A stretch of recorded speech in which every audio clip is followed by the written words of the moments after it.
Welcome to the Perfect Place to Put a Practice podcast by Scott McDonald and DrDemographics.com, the best source of demographic, psychographic, and marketing information for professionals. Hello, this is Scott McDonald of Dr. Demographics, and I'm going to bring to you some of the leading demographic trends that are going on for this summer. Now, I know all of you read trade journals, and so do I.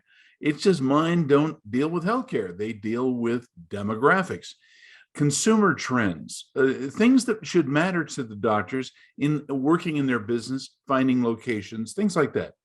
That's what we do. Now, some of the things which I'm going to tell you are important, some things more important than other things, and they're not listed in any particular order. I just want to warn you of that because you may say, oh, this is the biggest trend in the United States. It's going to be our destruction or our salvation. Don't get that idea. In fact, if there's anything that I've learned in my almost 40 years of working in demographics, there are lots of different trends that happen. Some of the trends are going to be good, some are bad, some are long-term, some are short-term. So just stick with me. Let me share my screen with you. Now, I've called this episode, What Will This Summer Bring? Now, remember, I'm bringing to you information outside of the healthcare professions in demographic factors and trends that are going to matter and impact your practice.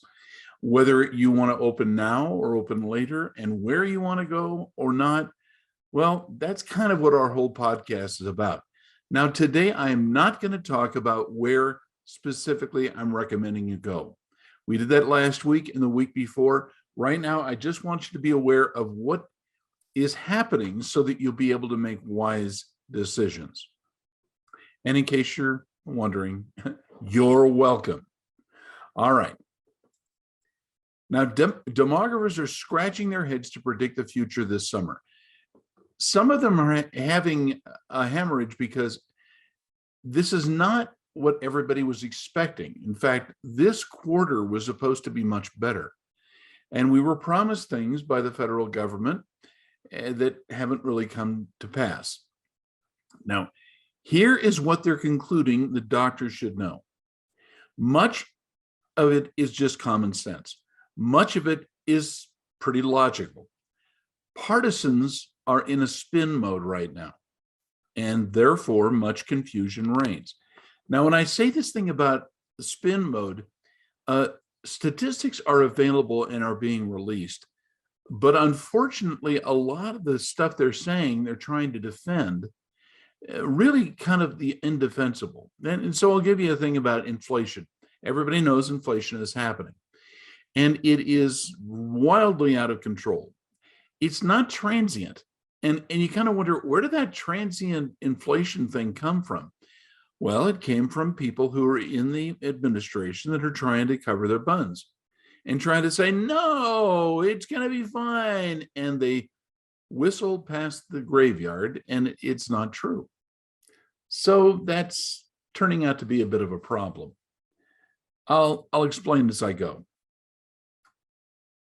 Now, these are predictions specifically that are happening between June, July, and August of this year. And one of those is going to be the interest rates are going to rise exponentially. Some people are saying, no, we're not going to go into a recession, and our interest rates are going to moderate. And yeah, well, duh. We know perfectly well that interest rates are going to rise, and that is going to have to affect your decisions on healthcare. A lot of people are saying, I don't want to go to medical or dental or chiropractic school because the cost of your education is rising a lot because of the interest payments that you're going to have. And they're not going to go back and forgive interest payments on educational loans, particularly with doctors. Ain't going to happen. Now, gas and energy prices will rise through the summer, and this is no surprise to anybody who is driving or flying or anything else. Look, you guys, energy is going to cost something. Your air conditioning is going to get more expensive. Everybody knows it, and that is going to put a restraint on what's happening in the economy during the summer. Nothing I can do about it, nothing you can do about it. We just have to be aware that it's going on. Now, we are likely, and this surprises some people, but we're going to go through a manpower shortage on office staff for healthcare offices, both in the front and back offices. Part of the reason is there is a great reset. People just don't want to work right now. There are some people who are saying, I just want to skate by and not kill myself. Manpower shortages are going on throughout the entire United States. It's especially bad where there is no growth in the population. So I've come up with a weird, crazy solution, and that is what people did back in the 60s and 70s. They hired family members to work for them, even if it's just to get through the next 3 or 4 months, because I think there's going to be a reset at that time. But manpower is going to be a problem, and that's skilled, licensed manpower. Sometimes it's just going to be people to work the business side of your practice. But we all know that it is happening and is likely to happen, and it's creating a drag upon profitability within the office. Manpower always has. Now, lease rates on office space and equipment can fluctuate significantly. Now, how much they're going to do that, I have been trying to track people who know these things, and they aren't telling me things that I can really pass along with certainty. I can't say how much they're going to change. We only know that they're going to change. We know that the desirability of some office spaces may be greater than others, but for the most part, you'd probably be wise not to enter a long-term lease and to make sure that you're leasing as little space as you can, because the overhead is going to be so crazy high. It will also fluctuate upward. Now, major metropolitan areas, dense population centers like New York and Chicago and Los Angeles, San Francisco, I can go on. They're having a real hard time. You may assume that the rates are going to go down. I'm only going so far as to say they're likely to fluctuate.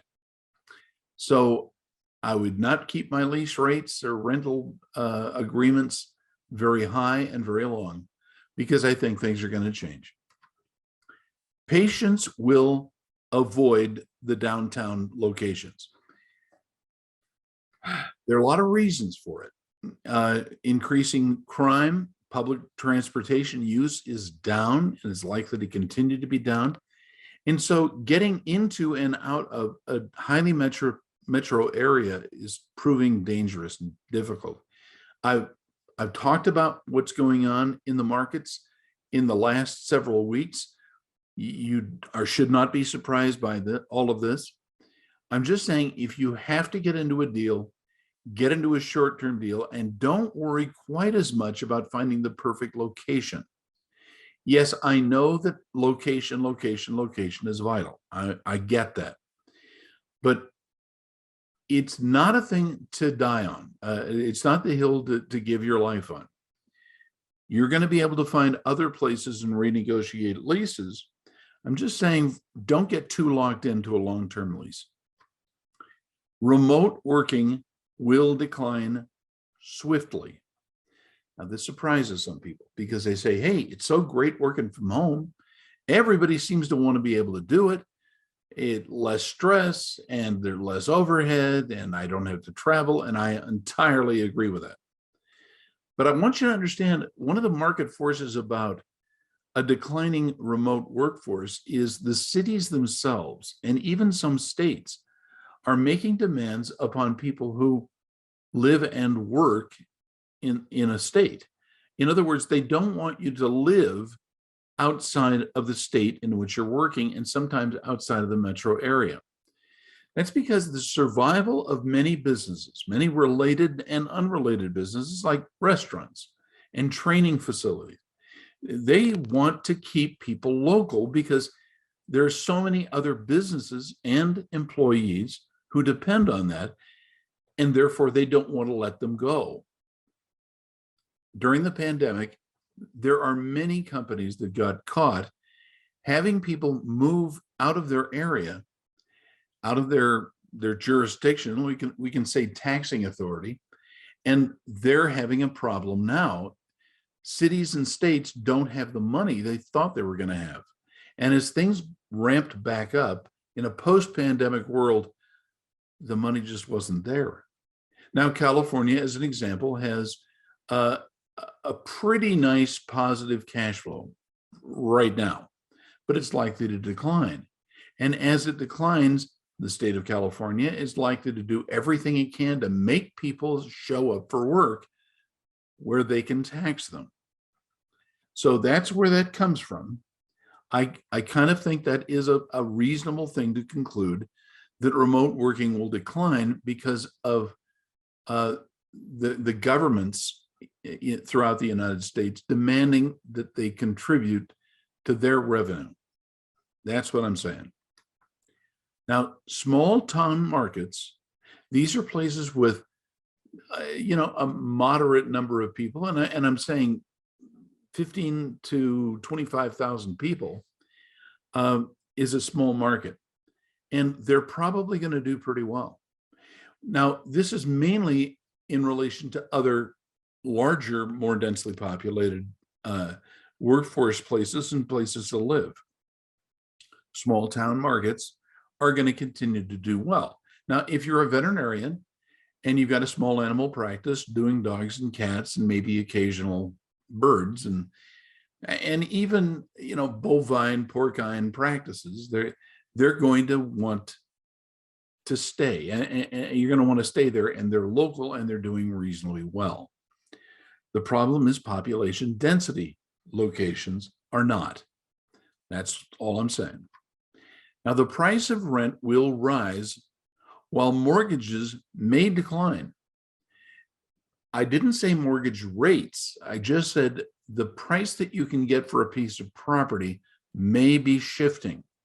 So I keep reading trade publications that are saying, just hang on, don't make long-term commitments, but just recognize that mortgages and rents are going to shift. They're going to probably decline. And that's because they can't demand what they were demanding before, when everything in the downtowns or dense population centers were thriving. They aren't. Now, there are a few other things to stick with me here. Inflation will peak, and this is based upon what demographers are saying in their trade publications. It's going to peak in September as interest rates rise. Now, interest rates will go up, inflation will necessarily go down, but unemployment is likely to rise, and that's going to be a problem. We've got dynamic impulses within the economy that are pulling people in different directions, pulling businesses in different directions. Now, I tend to think, because of the election cycle, September is a good time for inflation to be tamed, or at least that's what you'll see in the headlines. There are a lot of us who are kind of doubting that the Fed and other agencies can do it. That a lot of governments are saying we have to keep money flowing through our systems, and therefore inflation is a good thing for us because we can, inflate our way out of this. And I don't know how that's going to work. I'm just disclosing what I'm reading. Now, the trust in the media is going to be lower in October than at any time in history. You're going to hear all kinds of things about people running for office and doing good and bad things. And I think everybody's kind of looking at the media and kind of realizing, I don't believe them anymore. Their credibility has tanked. And if it can tank more, it will before October. People are just not believing what they're seeing or reading. So a non-gullible population is what we're facing. Now, I've read this in several places, and other people say, oh, no, it can't happen. But in healthcare, bartering used to be a real common thing.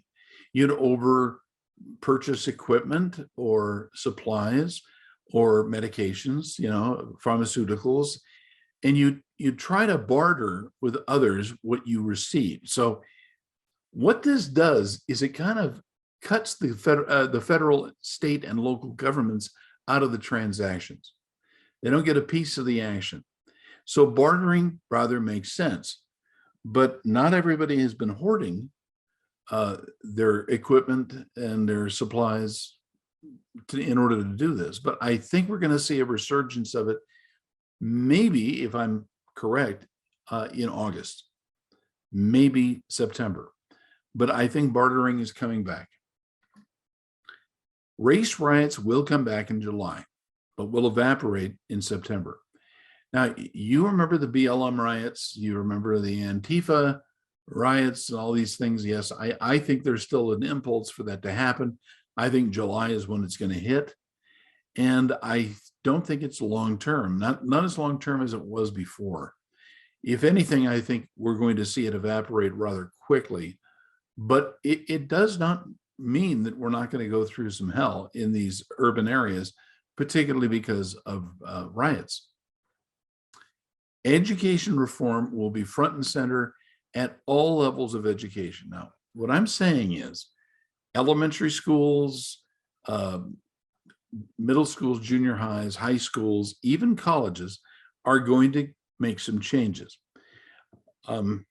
They kind of have always thought, well, because we're a government body, a city or a school district or whatever, we're going to be funded adequately. I think that may not happen quite as much. In fact, if I'm seeing correctly in the articles I'm reading, charter schools and private schools are on the rise.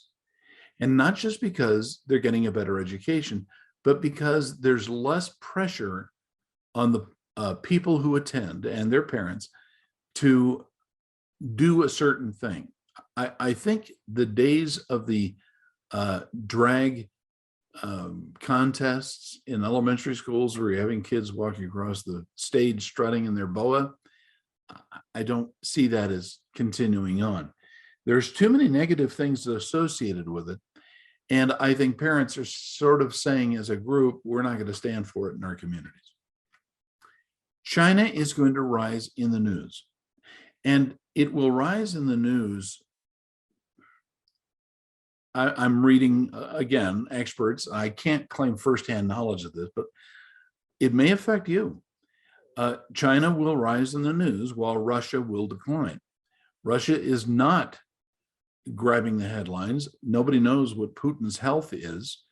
And therefore, there's a lot of unknowns, except the Chinese government has made certain promises to its people and to its allies that they're going to grab Taiwan back, and we're going to discipline Hong Kong and other Far Eastern countries. I think that could happen. I'm not quite as confident about it because there are risks that are so bad to China and to Russia to escalate these military adventures. I think we may see some calming of the international waters, but nobody really knows. So another thing I want you to understand is the birth rate is going to sink further this summer. But then experts are predicting that in the fall, we're going to have a little bit of a boomlet of babies. I don't know entirely why they believe that, but they're reporting it widely.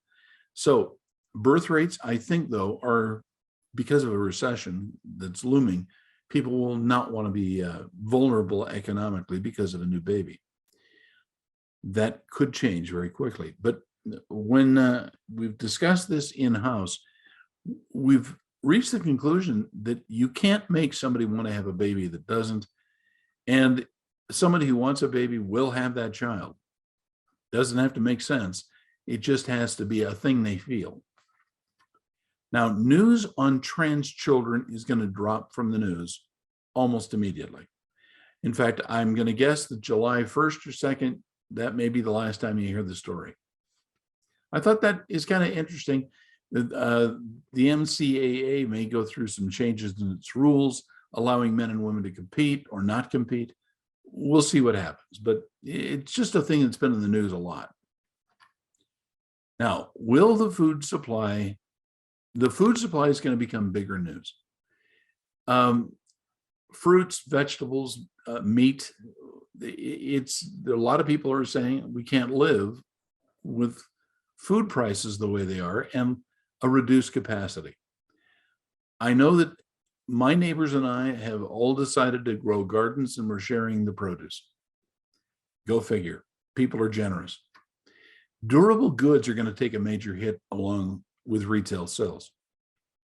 Now, durable goods would fall into the medical, dental, vision equipment business. So there's going to be an increasing market for used equipment and not new stuff that people are going to have to finance. This is just a thing I keep bringing up that I'm seeing that will affect you. Cosmetic procedures are going to take a hit. There are too many people who are saying, I don't really need that. Yes, I understand my skin, my bones, my flexibility and general health may change, but cosmetic procedures are going to take a hit in favor of functional procedures in healthcare. Pediatrics and geriatrics will seem to get a boost by what's going on in healthcare. But a lot of people are saying it's got to be in the fall, September, October, in which that can happen. Just telling you what I'm reading. Now, housing prices are due to fall as mortgage rates rise quickly. Now, mortgage prices, the house availability is the issue. There are some states that are simply not allowing new growth. That metal, like nails and frames and wood prices and stuff are very, very high. And this really does affect mortgage rates, and it's likely to rise quickly. A lot of people are saying we're going to have to stop having new houses for sale. That would mean fixing up your home may be the thing that will happen late fall, early winter. We'll see what happens, but I'm just sharing what I'm hearing. Now, I believe that these issues are going to hit us in odd ways. Now, one of those is professional schools. Enrollment has not been growing dramatically because the price of education has been very high. Interest rates are increasing, so you can't get loans for schools as easily as you did before, even if it's medical or dental school, which has been traditionally a great investment for schools. And it looks like they're not going to be packing them in anytime soon. One of the fears that students seem to have is they can't make back the money quickly that they were investing in school. So I want you to understand we're having conversations all the time and looking at statistics. One of the most boring things you can possibly do in a podcast is to quote a number of statistics by percentage, by numbers. I think you get the message.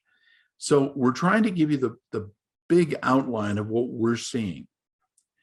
But the statistics are always going to be best analyzed if we look at your local area, not national trends. So the more local the area, and more accurate we can be in telling you, is this area growing or shrinking, living or dying? And so that's what our services are all about. Telephone consultation, practice site viability report, even the marketing reports are very accurate and extremely helpful to mitigate your risk. So give us a call at 800-849-0499. And we look forward to doing everything we can to help you find the perfect place to put a practice. This is Scott McDonald, and thanks so much for watching.